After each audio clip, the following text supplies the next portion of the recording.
Class 10th का maths का chapter number 4 जिसका नाम है क्वाड्रेटिक इक्वेशंस, इस चैप्टर के एग्जाम्पल नंबर 11 को डिस्कस करते हैं। नेक्स्ट क्वेश्चन पे आते हैं। चैप्टर 4 का एग्जाम्पल नंबर 11 सॉल्व करते हैं। Find two consecutive odd positive integers sum of whose squares is 290। Question में ये देखना, पहले तो लिखा हुआ है कॉन्जिक्यूटिव। कॉन्जिक्यूटिव नंबर्स क्या होते हैं वो क्लियर है आपको।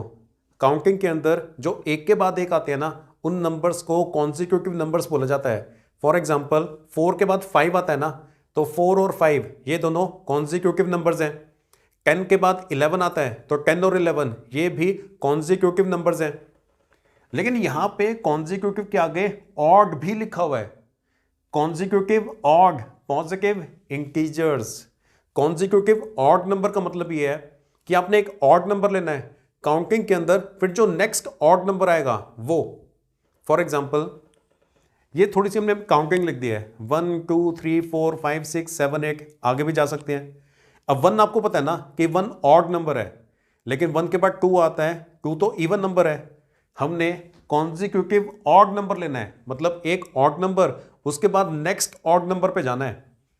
तो 1 के बाद जो नेक्स्ट ऑड नंबर है वो 3 है, 3 के बाद जो नेक्स्ट ऑड नंबर है वो 5 है, 5 के बाद जो नेक्स्ट ऑड नंबर है वो 7 है। तो 1 के बाद अगर आपने 3 तक पहुंचना है तो इसके अंदर आपको 2 ऐड करना पड़ेगा। 3 के बाद अगर आपने नेक्स्ट ऑड नंबर तक जाना है तो 2 ऐड करना पड़ेगा। 5 के बाद अगर आपने नेक्स्ट ऑड नंबर तक पहुंचना है तो 5 के अंदर 2 ऐड करना पड़ेगा, तभी तो 5 + 2 7 नेक्स्ट ऑड नंबर पे पहुंचोगे। क्लियर हो गया? कॉन्जिक्यूटिव ऑड नंबर्स लेने हैं, मतलब एक ऑड नंबर, फिर काउंटिंग के अंदर आगे जो नेक्स्ट ऑड नंबर आएगा उसकी बात करनी है। तो जब भी आपने कॉन्जिक्यूटिव ऑड नंबर्स लेने होंगे ना, तो ये बनेगा let the two consecutive odd positive integers be x and x + 2। जब आपने कॉन्जिक्यूटिव ऑड नंबर्स लेने हो तो आपने उन्हें x और x + 2 मानना है। क्योंकि देखो, अगर इस नंबर की बात हो रही है, 3 की बात हो रही है, 3 ऑड नंबर है ना, अब 3 के बाद नेक्स्ट ऑड नंबर तक पहुंचने के लिए आपको 2 ऐड करना पड़ेगा, क्योंकि बीच में तो एक इवन नंबर आ जाता है, वो नहीं चाहिए हमें, उसे हटाना है। एक ऑड नंबर के बाद नेक्स्ट ऑड नंबर पर ही पहुंचना है। तो 3 और 5 ये ऑड नंबर है। किसी भी एक ऑड नंबर में जब आप 2 ऐड करो ना, तो जाके नेक्स्ट ऑड नंबर पे पहुंचते हो। तभी हमने अपने जो ऑड नंबर्स हैं, जो कॉन्जिक्यूटिव ऑड नंबर्स हैं, कॉन्जिक्यूटिव ऑड नंबर्स बोलो या इंटीजर्स बोलो या पॉजिटिव इंटीजर्स बोलो, एक ही बात है।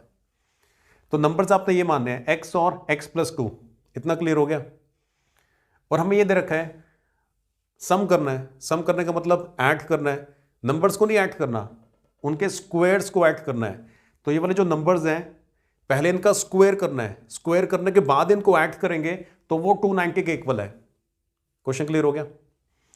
तो आंसर के अंदर सबसे पहले तो आप ये लिख दोगे ना, let the two consecutive odd positive integers be x and x + 2। उसके बाद अकॉर्डिंग टू क्वेश्चन इनके स्क्वायर्स को बस ऐड कर दो और उसे आपने 290 के इक्वल पुट करना है। ये देखो, सम ऑफ हुज स्क्वायर्स इज 290। सम मतलब ऐड करना है, नंबर्स को नहीं ऐड करना, स्क्वायर करने के बाद ऐड करना है। लिखा हुआ है ना, स्क्वायर्स को ऐड करना है।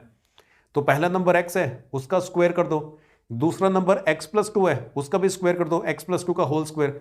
दोनों को ऐड किया और वो 290 के इक्वल है। बस अब आगे इस इक्वेशन को सॉल्व करेंगे। x² का x² एज इट इज, ये x + 2 का होल स्क्वायर ओपन करने के लिए a + b का होल स्क्वायर होता है ना, a² + b² + 2ab, उस आइडेंटिटी को यूज किया है। तो x का स्क्वायर प्लस 2 का स्क्वायर प्लस 2 × x × 2, और ये 290 का 290 एज इट इज।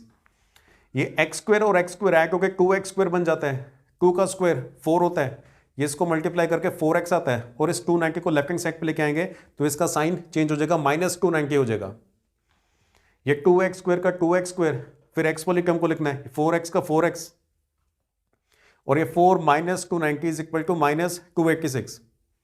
देखो यहाँ पे 2 है, यहाँ पे 4 है, यहाँ पे 286 है। ये सारे नंबर्स 2 से डिवाइड हो जाते हैं, तो 2 से इस पूरी इक्वेशन को हम डिवाइड कर रहे हैं। जब एक डिवीजन हो रही हो ना, आप डिवाइड कर दिया करो। डिवाइड करने से नंबर्स छोटे हो जाते हैं, और छोटे नंबर्स में कैलकुलेशन करना आसान काम होता है। तभी डिवाइडिंग बोथ साइड्स बाय 2 या डिवाइडिंग थ्रू आउट बाय 2, तो 2 से डिवाइड करने पे 2 हट गया, सिर्फ एक्स स्क्वायर बचेगा। यहाँ पे 2 से डिवाइड किया तो 2x रह गया, और ये 286 को 2 से डिवाइड करेंगे तो 143 रह जाता है, -143। तो ये हमारे क्वाड्रेटिक इक्वेशन बन गई है। अब इस क्वाड्रेटिक इक्वेशन को सॉल्व करते हैं और x की एग्जैक्ट वैल्यू निकालते हैं। इक्वेशन को सॉल्व आप किसी भी मेथड से कर सकते हो, क्योंकि सबसे आसान क्वाड्रेटिक फॉर्मूला होता है, तो क्वाड्रेटिक फॉर्मूला को यूज करके हम इक्वेशन को सॉल्व करेंगे।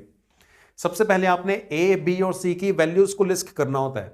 जो एक्स स्क्वायर का कोफिशिएंट होता है ना, एक्स स्क्वायर के आगे जो नंबर लिखा होता है वो a की वैल्यू होती है। तो यहां पे तो एक्स स्क्वायर के आगे कोई भी नहीं है, जिसका कोई नहीं होता उसका 1 होता है, तो इसका मतलब a की वैल्यू 1 है। जो x का कोफिशिएंट है, x के आगे जो नंबर होता है वो b की वैल्यू होती है, तो b की वैल्यू 2 है, और जो कांस्टेंट टर्म है ना, ये c की वैल्यू होती है, तो c की वैल्यू -143 है। a, b और c की वैल्यूज आ गई।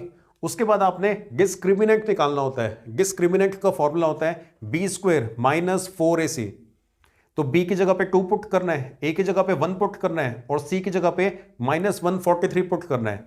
तो ये b, a और c की रिस्पेक्टिव वैल्यूज पुट कर दी। अब 2 का स्क्वायर 4, और इन सबको मल्टीप्लाई करके 572 आता है। 572 + 4 = 576। ये हमारे पास d की वैल्यू आ चुकी है। d की वैल्यू ग्रेटर देन 0 है ना, तो इसका मतलब इस इक्वेशन के रियल रूट्स होंगे। ABC की वैल्यूज को भी लिस्ट कर दिया था, d भी निकाल दिया था। उसके बाद आपने क्वाड्रेटिक फॉर्मूला को यूज करना है। x = -b ± √b² - 4ac upon 2a।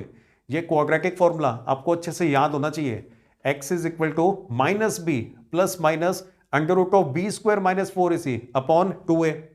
अब इसमें वैल्यूज पुट करते हैं। ये जो माइनस है ये फॉर्मूले का माइनस है, और b की वैल्यू 2 है, तो b की जगह पे 2 पुट किया। अब है b² - 4ac। ये b² - 4ac की वैल्यू आपने निकाली हुई है, 576 आई थी, तो ये b² - 4ac की जगह पे 576 पुट किया, और a की वैल्यू 1 है, तो a की जगह पे 1 पुट किया। ये -2 का -2 एज इट इज। ये जो 576 है वो 24 का स्क्वायर होता है, तो √576 = 24। 1 से लेकर 30 तक के स्क्वायर्स तो आपको याद होने चाहिए, याद कर लो, फायदे में रहोगे। √576 वो 24 होता है, और डिनोमिनेटर में 2 × 1 = 2। यहां पर पहुंचने के बाद अब आगे 2 केस बनाने पड़ेंगे, एक बार प्लस का साइन लेना है और एक बार माइनस का साइन लेना है।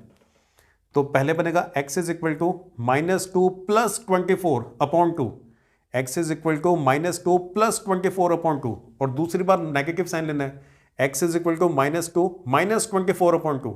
एक बार आपने प्लस का साइन लेना है, एक बार ये माइनस का साइन लेना है।